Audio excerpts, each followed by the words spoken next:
నమస్తే అండి, ఎలా ఉన్నారు అందరూ? బాగున్నారా? నేనైతే బాగున్నానండి.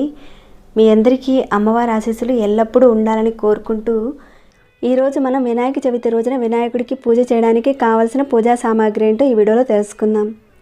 అయితే అంతకన్నా ముందు కొత్తగా ఎవరైనా వచ్చి చూస్తుంటే మన ఛానల్కి సబ్స్క్రైబ్ చేసుకోండి, బెల్ బటన్ ప్రెస్ చేసి ఆల్ అనే నోటిఫికేషన్ తప్పకుండా ఆన్లో పెట్టుకోండి. అలానే లైక్ చేయని వారు ఎవరైనా ఉంటే కనుక వెళ్ళేటప్పుడు ఒక చిన్న లైక్ చేసి వెళ్ళండి. ఓకేనండి, ఇక మన విషయంలోకి వెళ్దాము. ఈ వినాయక చవితి వ్రతాన్ని అందరూ ఆచరిస్తూ ఉంటారు. ఎందుకంటే ఏ పూజ మొదలుపెట్టినా ఎలాంటి విఘ్నాలున్నా కానీ ముందుగా ఆయనకే మనం పూజ చేసుకుంటాం. విఘ్నేశ్వరుడు విద్యకు అధిపతి కాబట్టి తెలివితేటలు అభివృద్ధి చెందాలని, జ్ఞానాన్ని ప్రసాదించాలని ఆ విఘ్నేశ్వరుని మనం పూజిస్తూ ఉంటాం. మన నిత్య జీవితంలో అదృష్టం రావాలని, ఐశ్వర్యం రావాలని, ఎలాంటి కష్టాలు రాకుండా తొలగిపోవాలని కోరుకుంటూ వినాయక చవితి రోజున వినాయకుడిని పూజిస్తారు. అయితే ఈ పూజకు కావాల్సిన పూజా సామాగ్రి ఏంటో ముందుగా తెలుసుకుందాం. అందులో ముందుగా పసుపు కావాలి. ఎందుకంటే వినాయక చవితి రోజున మట్టి వినాయకుడితో పాటు పసుపు వినాయకుడిని కూడా పూజించాలి. అలానే కొద్దిగా బియ్యంలో పసుపు కలిపి అక్షంతలను తయారు చేసుకోవాలి కాబట్టి పసుపు కావాలి. పసుపు వినాయకుడిని తమలపాకులో పెట్టి చేయాలి. పసుపు గణపతికి కుంకుమ బొట్టు పెట్టాలి. కుంకుమ బొట్టు పెడితేనే పసుపు గణపతి అవుతాడు, లేదంటే పసుపు గౌరమ్మని పిలుస్తారు. తర్వాత కుంకుమ, ఇంకా గంధం, విడిపూలు, 2 పూలమాలలు, కుదిరితే కనుక జిల్లేడు మాలను కూడా పెట్టండి. తమలపాకులు, వక్కలు, 2 ఖర్జూరాలు, అగరవత్తులు, ముగ్గు పెట్టుకోవడానికని బియ్యపు పిండి, ఇంకా ముద్ద కర్పూరము, చిల్లర పైసలు, మామిడాకులు ఎందుకంటే గుమ్మానికి తోరణంగా కట్టడానికి, అలానే పూజలోకి, అరటి పిలకలు, అరటి పండ్లు, స్వామివారికి గొడుగు లేదంటే పాలవెల్లి,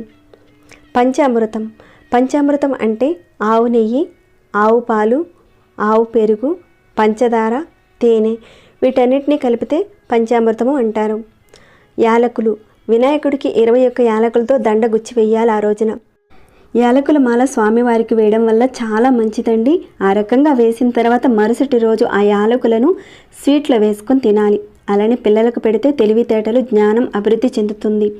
అలానే బెల్లం తీసుకోండి, పసుపు వినాయకుడికి నైవేద్యంగా పెట్టడానికని. ఇక మొక్కజొన్న పొత్తులు, వెలగపండు, సీతాఫలం పండ్లు వీటిని పాలవెల్లికి కట్టడానికి ముందుగానే మీరు సిద్ధం చేసుకోండి. మనకు దొరికే 5 రకాల పండ్లను నైవేద్యంగా సమర్పించాలి ఆయనకి. వినాయక చవితి రోజున కలశం పెట్టే ఆనవాయితీ ఉన్నవారు కలశాన్ని సిద్ధం చేసుకోవాలి. అలానే పూజకు పీట, తెల్లదారము, బియ్యము, కొబ్బరికాయలు ఒక 2, తెల్ల టవలు, జాకెట్ ముక్కలు ఒక 2, వస్త్రం. ప్రసాదాల విషయానికి వస్తే వినాయకుడికి ఎంతో ఇష్టమైన ఉండ్రాల పాయసం, బూరెలు, పాయసం, పాలకాయలు స్వామివారికి ఎంతో ఇష్టమండి. దీంతోపాటు లడ్డూలు శక్తి కొలది ఇంకా వీలైనన్ని మీరు నైవేద్యంగా పెట్టొచ్చు. అలానే వినాయకుడి మట్టి విగ్రహం ఖచ్చితంగా అవసరం ఉంటుందండి ఈ వినాయక చవితి రోజున. లేదంటే కుంకుమ రంగులో ఉన్న విగ్రహం కానీ లేదా తెల్లని రంగులో ఉన్న విగ్రహాన్ని కానీ తెచ్చుకోవచ్చు. దీపపు కుందులు ఒక 2, గంట, హారతి ప్లేటు, నూనె లేదా నెయ్యి ఒత్తులు. వినాయకుడికి పూజలో అతి ముఖ్యమైన పత్రాలు. వినాయక చవితి రోజున వినాయకుడికి ఎవరైతే 21 పత్రాలతో పూజిస్తారో వారు చేసిన పాపాలన్నీ కూడా తొలగి అష్టైశ్వర్యాలను పొందుతారు.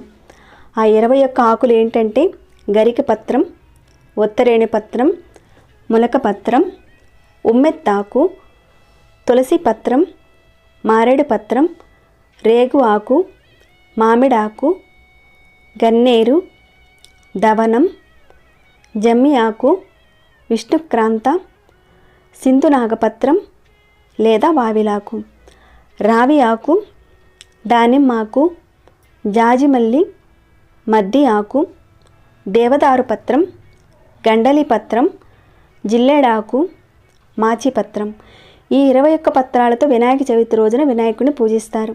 మరి తెలుసుకున్నారు కదండి వినాయక చవితి రోజున మనం సిద్ధం చేసుకోవాల్సిన వస్తువుల గురించి. అలానే వినాయక చవితి రోజున పెద్దగా పూజ చేయలేని వారు, చేసిన వారు కూడా తప్పకుండా చేసుకోవాల్సిన పరిహారాల గురించి కూడా నేను చెప్పడం జరిగిందండి. ఇంకా వినాయక చవితి పూజ గురించి, వినాయకుడి నిమజ్జనం గురించి అనేక రకాలైన సందేహాలకు సంబంధించిన వీడియోస్ ఉన్నాయండి మన ఛానల్లో. ఒకసారి ఛానల్లోకి వెళ్ళి చెక్ చేయండి, లేదంటే నేను డిస్క్రిప్షన్ బాక్స్లో లింక్స్ని ప్రొవైడ్ చేస్తాను, ఒకసారి చూడండి. ఇక ఇంకేమైనా డౌట్స్ ఉంటే కనుక అడగండి, తప్పకుండా రిప్లై ఇస్తాను. వెళ్ళేటప్పుడు ఒక చిన్న లైక్ చేసి వెళ్ళండి. సబ్స్క్రైబ్ కాని వారు మన ఛానల్కి సబ్స్క్రైబ్ చేసుకోండి. ప్రతిరోజు మన ఛానల్లో ఉన్న వీడియోస్ని చూస్తూ ఉండండి. మరొక భక్తి వీడియోలో మళ్ళీ మిమ్మల్ని కలుసుకుంటాను. అంతవరకు సెలవు.